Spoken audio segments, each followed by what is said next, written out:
जय श्री कृष्ण।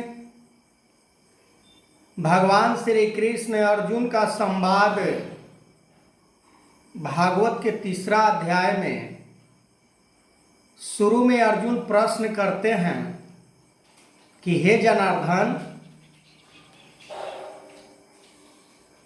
कर्म को, ज्ञान और बुद्धि को श्रेष्ठ मान रहे हैं तो हमें ऐसे कर्मों में क्यों उलझा रहे हैं जिसके कारण संसार में अपयश को प्राप्त होना पड़े। भगवान कृष्ण मुस्कुराते हुए मन ही मन सोच रहे हैं कि शायद अर्जुन के मन के अंदर दुर्बुद्धि समा गया है।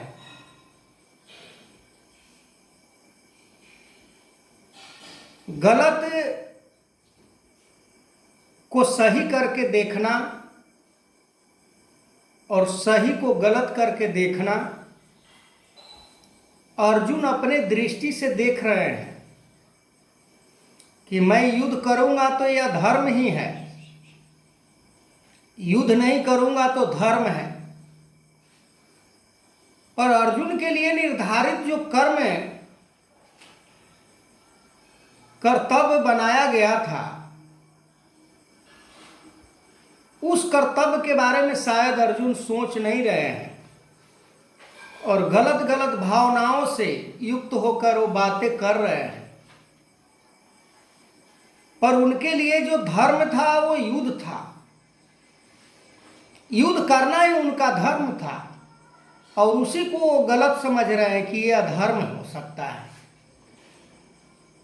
हमें ऐसे कर्म में क्यों उलझा रहे हैं जब कर्म से बुद्धि और ज्ञान श्रेष्ठ है। तो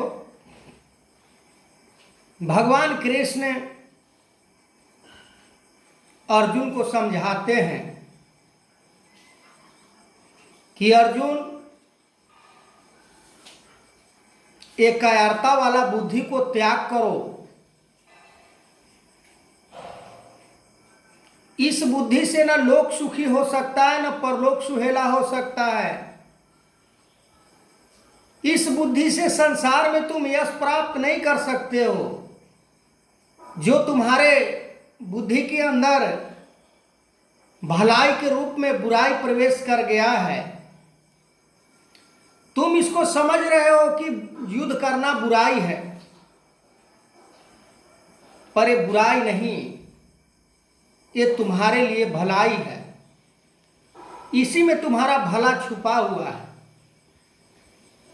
और पूरे लोगों का भी इसमें भलाई छुपा हुआ है। कभी कभी भलाई को बुराई के रूप में हम देखते हैं। जैसे कोई बेचारा भूखे तड़प रहा है, भूख से, हमारे पास खाने को होता है,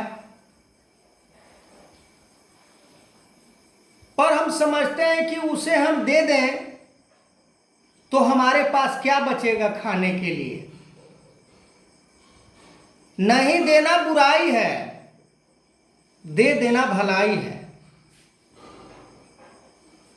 बाबा हरदेव सिंह जी महाराज एक बार अपने विचार में फरमा रहे थे, दुनिया में ठगा जाना, चाहे जिस रूप में ठगाना हो, पर किसी को ठगने का प्रयास मत करना।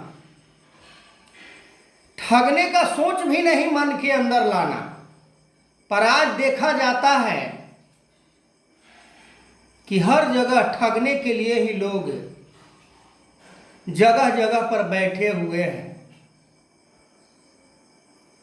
ठग कर अपने जेब को भरना चाहते हैं, अपने सुखी होना चाहते हैं, पर ठगना अच्छी बात नहीं है। वही बात भगवान कृष्ण अर्जुन को बार बार समझा रहे हैं। आगे मैं तीसरे अध्याय का बात करूंगा। तब तक के लिए जय श्री कृष्ण।